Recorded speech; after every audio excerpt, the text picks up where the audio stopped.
இப்போ நாளைக்கு நீ இன்டர்வியூ எடுக்க போனா உங்ககிட்ட நல்லபடியா இருந்திருப்பா, அப்ப உனக்கு எப்படி இருக்கும்? ச்சே இவரா? அப்படிலாம் இருக்காது அப்படின்னு தான் நீ நினைப்ப. ஏன்னா உன்கிட்ட நல்லபடியா நடந்துட்டு இருக்காரு.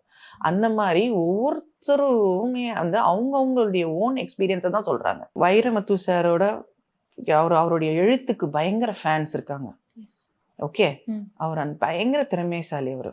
ஓகே, ஆனா சின்மை கிட்ட அவர் எப்படி நடந்துக்கிட்டாரு அப்படிங்கிறது வந்து அவங்களுக்கு மட்டும்தான் தெரியும். அது மற்றவங்க யாருக்குமே தெரியாது. அதை யாருமே ஜஸ்டிஃபை பண்ணக்கூடாது, இல்லை யாருமே அதை ஜட்ஜ்மெண்ட்லாம் பேசக்கூடாது.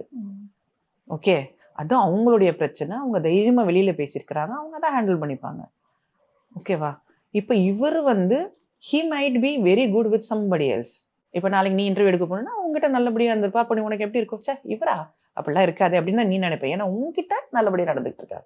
அந்த மாதிரி ஒவ்வொருத்தருமே வந்து அவங்களுடைய ஓன் எக்ஸ்பீரியன்ஸை தான் சொல்றாங்க. யாருக்கும் ஆசை கிடையாது வெளியில வந்து சொல்லி வர வாய்ப்புகள் எல்லாம் கெடுத்துக்கிட்டு குடும்ப நிம்மதியெல்லாம் கெடுத்துக்கணும்னு யாருக்குமே அவசியம் கிடையாது.